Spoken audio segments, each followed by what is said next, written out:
कि स्टाफिलोकोकस से इनका प्रॉब्लम लगभग 80% तक सॉल्व हो चुका है। इस पेशेंट को बड़ी बड़ी 3-4 प्रॉब्लम थी, जैसे कि इरेक्टाइल डिस्फंक्शन हो गया, लिंग में तनाव की कमी। नमस्कार दोस्तों, ये जो आप पेशेंट का स्क्रीनशॉट देख रहे हैं, इस पेशेंट को बेसिकली यौन समस्या है, जो कि पिछले 2 साल से इनको प्रॉब्लम हो रहा है यौन समस्या की। इनको लिंग में तनाव की कमी है, इनको इरेक्शन ठीक से नहीं आता है, मन का अंदर लिबिडो कम है, यानी सेक्स के प्रति जो इच्छा होना चाहिए वो इच्छा कम हो चुका है।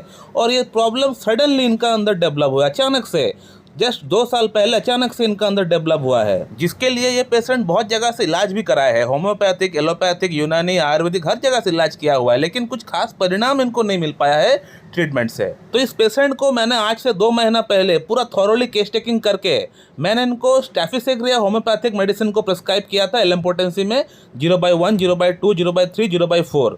तो आज से 2 महीना पहले हमने इनको स्टैफिलोकोकस प्रिस्क्राइब किए थे, और आज 2 महीना जब हो चुका है, ये पेशेंट हमसे फिर मेडिसिन के लिए आगे का ट्रीटमेंट के लिए कांटेक्ट किए हैं, काउंसलिंग के लिए कांटेक्ट किए हैं। तो ये पेशेंट अपना प्रॉब्लम के बारे में क्या लिख रहे हैं, ये अगर आप इनका व्हाट्सअप का स्क्रीनशॉट जो है मैं जो डाला हूँ उसको अगर आप पढ़ लेंगे तो आपको समझ में आ जाएगा कि स्टैफिलोकोकस से इनका प्रॉब्लम लगभग 80% तक सॉल्व हो चुका है। इस पेशेंट को बड़ी बड़ी 3-4 प्रॉब्लम थी, जैसे कि इरेक्टाइल डिस्फंक्शन हो गया, लिंग में तनाव की कमी, अंदर से इच्छा की कमी थी। इसके अलावा सीमन जो है इनका बहुत पतला निकलता था। इसके अलावा थोड़ी सी इनको स्किन की प्रॉब्लम भी 2 साल पहले से ही स्टार्ट हुआ था। थोड़ा सा सोराइटिक टाइप जो स्किन डिजीज होता है, उस तरह का थोड़ा सा इनको स्किन डिजीज भी इनको हो रखा है पिछले 2 साल से। और इस पेशेंट का सिर्फ 2 महीने का कॉन्स्टिट्यूशनल होम्योपैथिक ट्रीटमेंट से बहुत बढ़िया इंप्रूवमेंट आ चुका है। 80% तक इनको इंप्रूवमेंट हो चुका है। इरेक्टाइल डिस्फंक्शन कह लीजिए, लो लिबिडो कह लीजिए, ऑर्गेज्म कह लीजिए, आपका सीमन का क्वालिटी कह लीजिए, हर एस्पेक्ट में इनको इंप्रूवमेंट आ चुका है। इवन कि इनका जो स्किन का प्रॉब्लम था वहां भी इनको थोड़ी बहुत इंप्रूवमेंट आ चुका है। अब ये पेशेंट मेरे पास आने से पहले कुछ मेडिसिन वो सेल्फ मेडिकेशन के तौर पे भी इस्तेमाल किए थे, like lycopodium, selenium, caladium, agnus castus, आपका डामिया प्लांट, डामियाना, R41, ये जो मेडिसिन होती है जो बताते हैं यूट्यूब में, ये मेडिसिन भी ये इस्तेमाल किए थे सेल्फ मेडिकेशन के तौर पर, लेकिन इनको कुछ खास परिणाम वहां से भी नहीं मिल पाया है। अब सवाल ये आता है कि स्टैफिलोकोकस से ही क्यों इनको इतना अच्छा इंप्रूवमेंट हो गया। इतने सारे मेडिसिन तो ये खुद भी लिए थे, कुछ होम्योपैथिक डॉक्टर से भी वो इलाज किए थे, तो वो भी कुछ मेडिसिन इनको दिए होंगे, तो इन सभी मेडिसिन से क्यों इनको कुछ फायदा नहीं हो पाया, जबकि स्टैफिलोकोकस से इतना अच्छा इंप्रूवमेंट आ गया। तो इसका आंसर बड़ा सिंपल है। इसका आंसर यही है कि रोगी के रोग के नाम पर होम्योपैथी में कोई मेडिसिन नहीं दिया जाता है। पेशेंट को गैस की प्रॉब्लम है, लाइकोपोडियम चाइना नक्स दे दीजिए। पेशेंट का घुटने में दर्द है, रूटा रस्टक दे दीजिए। पेशेंट को यौन समस्या है, एग्नस कैस्टस, सिलेनियम, कैलाइडियम दे दीजिए। तो इस तरह का प्रिस्क्रिप्शन जो डॉक्टर करता है, उनका पेशेंट का प्रॉब्लम जिंदगी में सॉल्व नहीं हो सकता है। उनका पेशेंट हमेशा एक डॉक्टर से दूसरा डॉक्टर के पास जाता ही रहता है जिंदगी भर। एक क्लासिकल होम्योपैथ को हर एक बार, ईच एंड एवरी टाइम, हर एक नया पेशेंट के अंदर, हर एक नया केस के अंदर उसे अलग तरह से सोचना पड़ता है, उसको फिर से बिगिनिंग से स्टार्ट करना पड़ता है। ऐसा कभी नहीं होता है कि प्रीवियस पेशेंट को यौन समस्या थी, उसको स्टैफिलोकोकस दिया, तो अभी जो पेशेंट अभी आया हुआ है उसको भी तो यौन समस्या है, इसको भी स्टैफिलोकोकस दे देंगे तो सही हो जाएगा। ऐसा नहीं होता है दोस्तों, क्योंकि होम्योपैथिक ट्रीटमेंट जो हम लोग करते हैं, हम लोग हर एक पेशेंट के अंदर अलग अलग एंगल से प्रिस्क्राइब करते हैं मेडिसिन। अब सवाल यह आता है कि इस पेशेंट का अंदर हमने इनको स्टैफिलोकोकस कौन सा एंगल से प्रिस्क्राइब किया है। दोस्तों, इस पेशेंट का प्रॉब्लम शुरू होने का पीछे एक कारण है, एक हिस्ट्री है, एक एलिमेंट आफ्टर बोल सकते हैं, एक मॉडिफिकेशन हम लोग बोल सकते हैं। तो ये प्रॉब्लम जो शुरू हुआ है इनका, ये शुरू होने का पीछे एक कारण है, और ये कारण भी आज से 2 साल पहले ही हुआ था।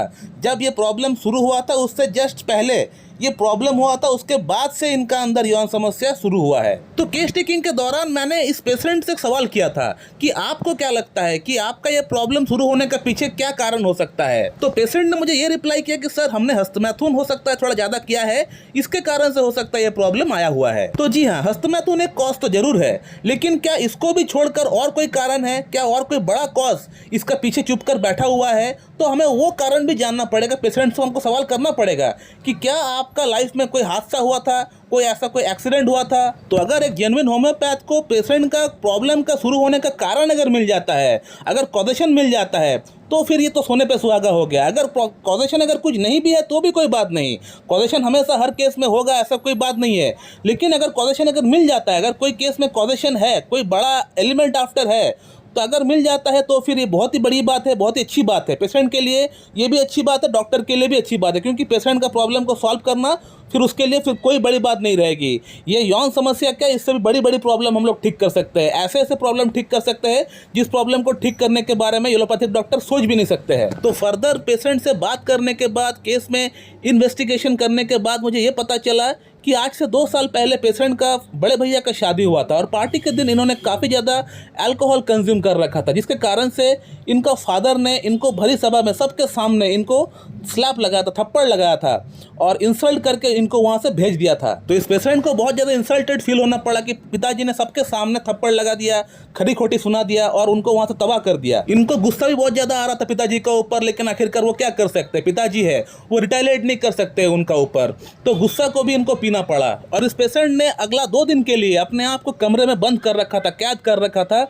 और इसी इंसल्ट के बारे में सोच रहा था, इसी मॉर्टिफिकेशन के बारे में, इंडिग्नेशन के बारे में सोच रहा था वो। और इसी इंसिडेंट के बाद से इनको यौन समस्या स्टार्ट हो गया, साथ में स्किन का प्रॉब्लम भी स्टार्ट हो गया। तो जो लोग होम्योपैथी समझते हैं, जानते हैं थोड़ी बहुत, तो उनको पता होगा ये जो मैंने इंसिडेंट बताया, ये जो मैं केस बताया, ये पूरी तरह स्टैपिस एग्रिया का केस है। पूरी तरह स्टैपिस एग्रिया दिए बगैर ये पेशेंट कभी भी सही नहीं हो सकता है, क्योंकि ये जो इंजस्टिस, ये जो अपमान, ये जो इंडिग्नेशन, ये जो मॉर्टिफिकेशन इनको झेलना पड़ा, इनका दिमाग को झेलना पड़ा, तो इनका दिमागी तौर पे ये प्रॉब्लम इनका अंदर स्टार्ट हो गया है। Central cortex of the cerebrum में वहाँ वाइब्रेशन हुआ, जिसके कारण से ये प्रॉब्लम शुरू हुआ है। तो हमारा इतना बड़ा शरीर को चलाने वाला हमारा मन होता है, हमारा ब्रेन होता है, और इसी ब्रेन से, इसी मन से शरीर का बहुत सारी जो रोग पैदा हो सकता है, ये एलोपैथिक डॉक्टर समझते नहीं है, उनको ये मजाक लगता है। और उसी बेसिस पे हमने इनको स्टैबिस एग्रिया प्रिस्क्राइब किया हुआ है और इनका प्रॉब्लम स्टैबिस एग्रिया से 80% तक सॉल्व हो गया है। और आफ्टर 2 मंथ मैंने इनको स्टैबिस एग्रिया ही प्रिस्क्राइब किया हुआ है 0/6, 7, 8, 9। देखते हैं और इनको कितना इंप्रूवमेंट होता है। इरेक्टाइल डिस्फंक्शन में तो इनको 80% अभी इंप्रूवमेंट हुआ है, पूरी तरह इंप्रूवमेंट हो जाएगा, मेरा ये मानना है। स्किन डिजीज में कितना इंप्रूवमेंट होता है ये देखने वाली बात है। दोस्तों, मैं इस वीडियो को यहीं पे एंड करना चाहता हूँ। So thank you very much and have a good day.